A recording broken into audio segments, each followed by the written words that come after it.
Good morning student, मैं हूं गुलाब सिंह राजपूत और आप सभी देख रहे हैं जैसे 28 सितंबर को हमारा इंदिरा गांधी कृषि विश्वविद्यालय का पात्र एवं अपात्र का मेरिट लिस्ट निकल चुका है, जिसमें बहुत सारे बच्चों का अपात्र में नाम आया हुआ है।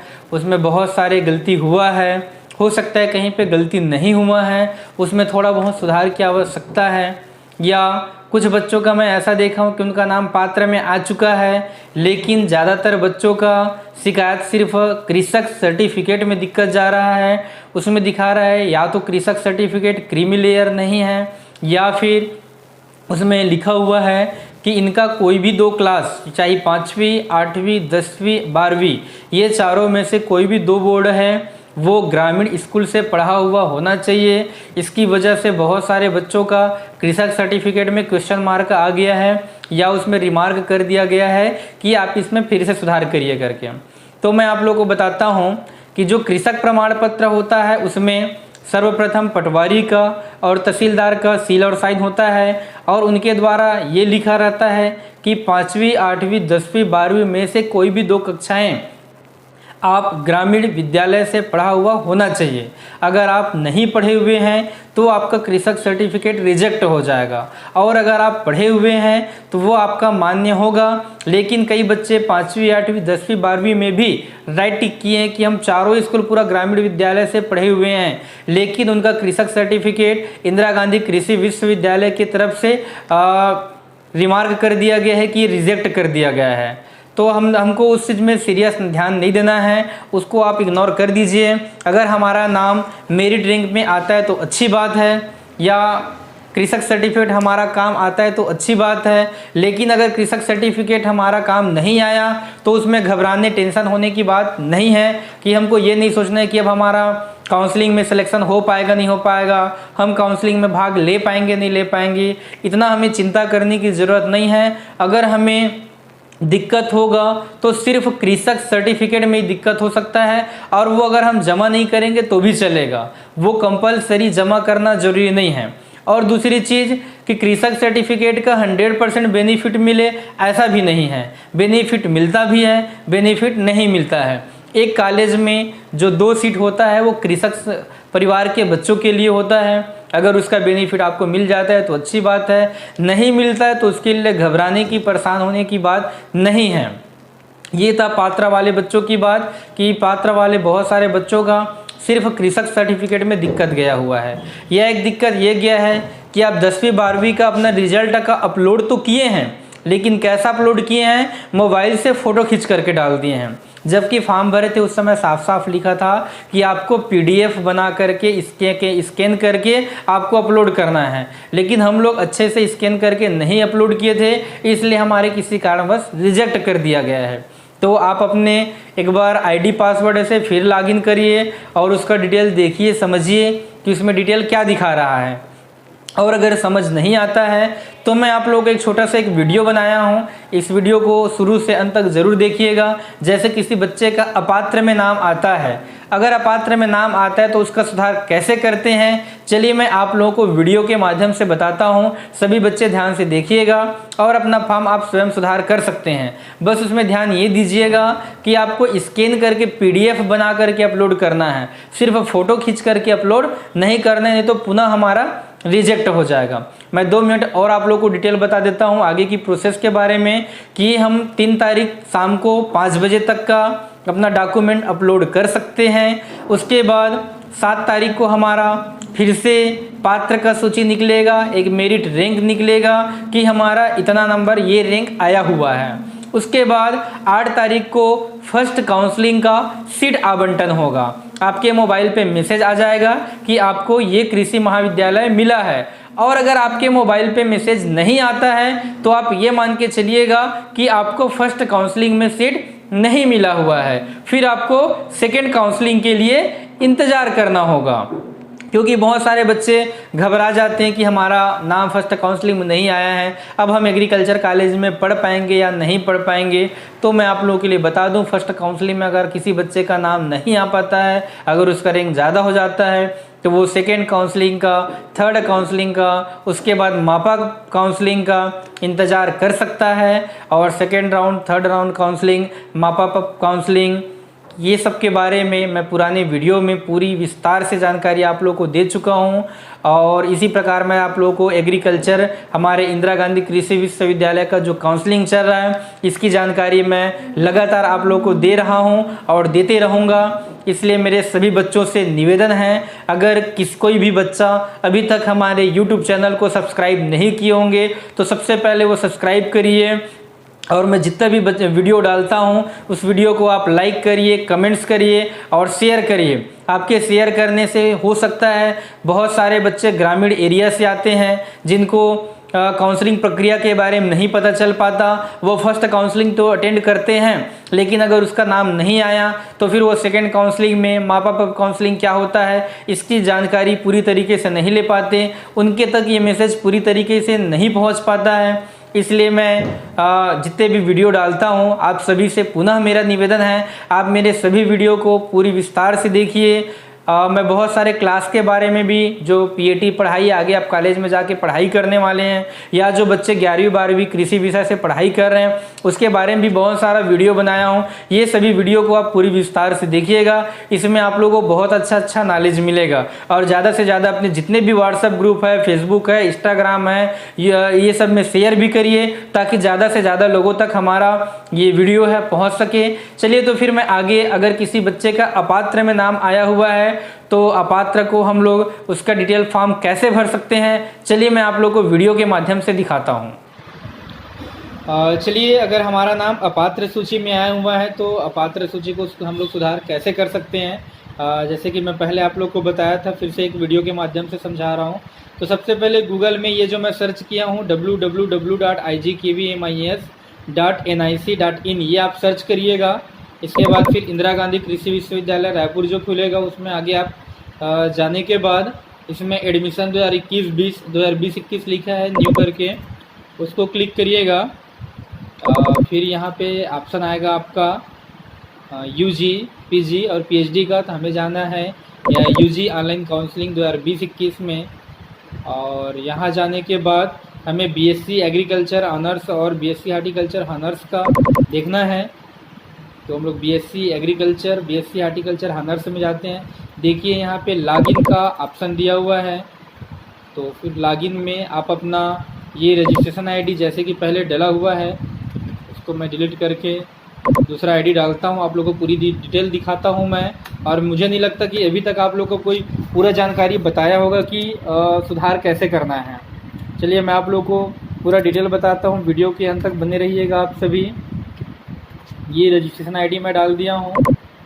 डेट ऑफ बर्थ में ये इनका पासवर्ड हो जाता है, डेट ऑफ बर्थ हम डाल देते हैं।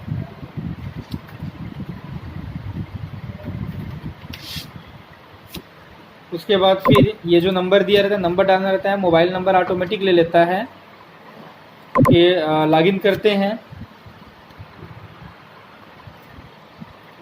लॉगिन करने के बाद हमको जाना है, यहाँ पे दावा पत्ती लिखा है, दावा पत्ती न्यू, इसका लास्ट डेट 3 अक्टूबर है, देखिए लिखा हुआ है यहाँ पे, इसको क्लिक करना है।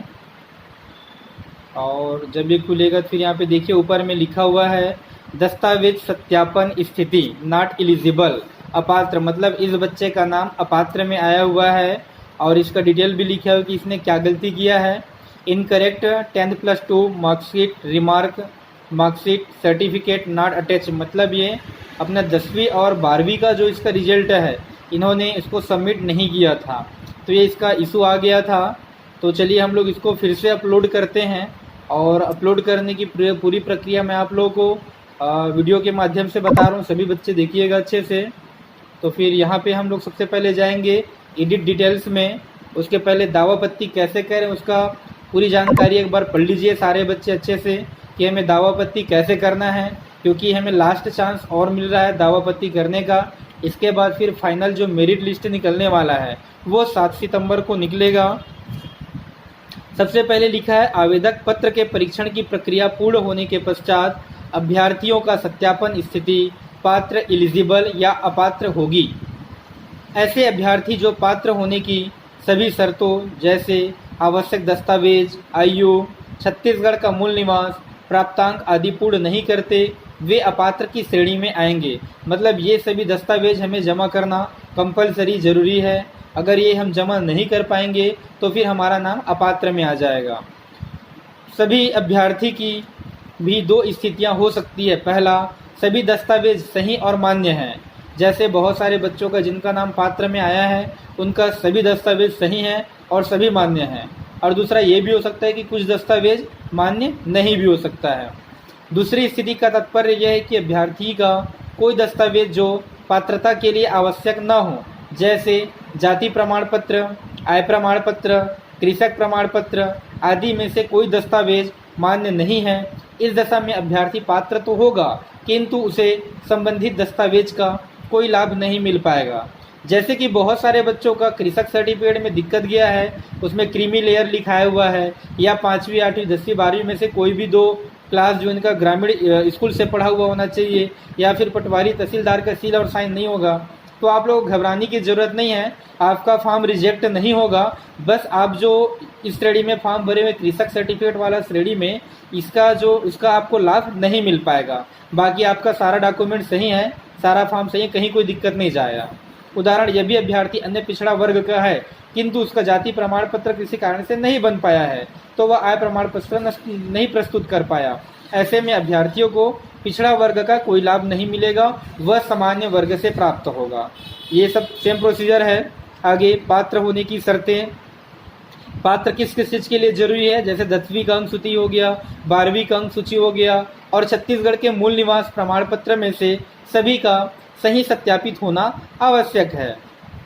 मतलब 10वीं 12वीं और छत्तीसगढ़ का मूल निवास प्रमाण पत्र ये हमको कंपलसरी अटैचमेंट करना ही है, तभी हमारा पात्र में नाम आएगा।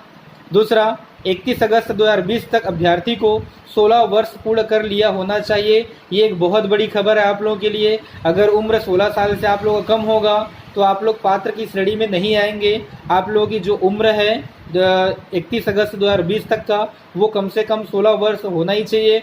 वैसे जनरली सारे बच्चों का 16 वर्ष से ऊपर ही रहता है, 16.5 साल, 17, 17.5 साल का। तीसरा पॉइंट, सामान्य वर्ग के अभ्यर्थी को न्यूनतम 50% अंकों के साथ एवं अनुसूचित जनजाति, अनुसूचित जाति, अन्य पिछड़ा वर्ग के अभ्यर्थियों को न्यूनतम 40% अंकों के साथ 12वीं की परीक्षा उत्तीर्ण होना आवश्यक है। जो सामान्य जाति में आते हैं बच्चे उनका 50%, और जो जनजाति, अनुसूचित जाति, अन्य पिछड़ा वर्ग आते हैं उनका कम से कम 12वीं में 40% होना अनिवार्य है, तभी वो पात्र की श्रेणी में आ पाएंगे। और आगे हमें नीचे और एक पॉइंट दिया हुआ है, कृपया ध्यान दे करके केवल उसी जानकारी के लिए दावा आपत्ति किया जा सकता है जिसकी सत्यापित स्थिति इनकरेक्ट है। मतलब जब हम फॉर्म भरेंगे पुनः फॉर्म वहाँ पे अगर जिसमें इनकरेक्ट लिखाएगा सिर्फ उसी को सुधारा जा सकता है, बाकी को हम लोग सुधार नहीं कर पाएंगे। चलिए फिर हम लोग आगे चलते हैं। फॉर्म कैसे भरना है इसमें जाना है हमें एडिट डिटेल में। ऑलरेडी अप्लाइड दिखा रहा है, अप्लाइड एप्लीकेशन तो हम लोग कर चुके हैं, बस उसमें सुधार करना है। और सुधार करने के बाद फिर आगे जो है हमें जैसे लिखा हुआ है सेलेक्ट, इसमें पहले था सत्यापन स्थिति, यहाँ पे इशू था पहले, और वो इशू को अब मैं क्लियर कर दिया हूँ अभी। तो वो कैसे करते हैं वो भी एक बार आप लोगों को मैं वीडियो के माध्यम से समझा देता हूँ। जैसे इनका 10वीं का रिजल्ट है वो इनकरेक्ट था, ये फ़ोटो उन्होंने डाला था वो अपना रिजल्ट का नहीं डाला था, तो उसके लिए हम लोग पहले सत्यापन स्थिति स्टार्ट किए।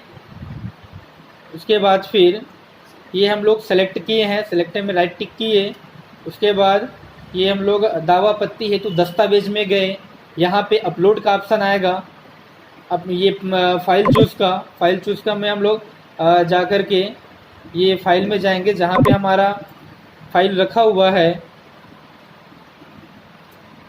जैसे ये फाइल इनका रखा हुआ है यहाँ पे, यहाँ से हम लोग ओपन कर देंगे, और ओपन करने के बाद ये अपलोड का ऑप्शन आता है, हम लोग यहाँ से अपलोड कर देंगे। तो ये हमारा 10वीं का फ़ोटो, ये 10वीं का जो रिजल्ट हम लोग अपलोड नहीं कर पाए थे वो अपलोड हो जाएगा।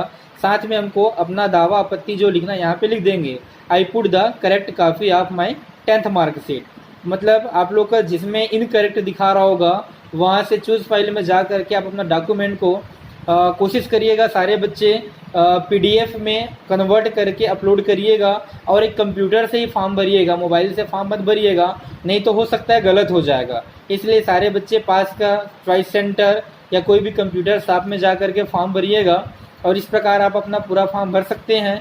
यहाँ पे आप दावा आपत्ति लिखे, यहाँ पे अपना आपत्ति लिख सकते हैं। जैसे कि मैंने इनका सारा चीज़ सुधार चुका हूँ तो ये सब लिख दिया हूँ डिटेल में। उसके बाद फिर सारा जानकारी हमारा द्वारा सही कर दिया गया है। फिर आगे लिखा है कि आप दी गई विषयवार अंकों की जानकारी पर दावापत्ति करना चाहते हैं।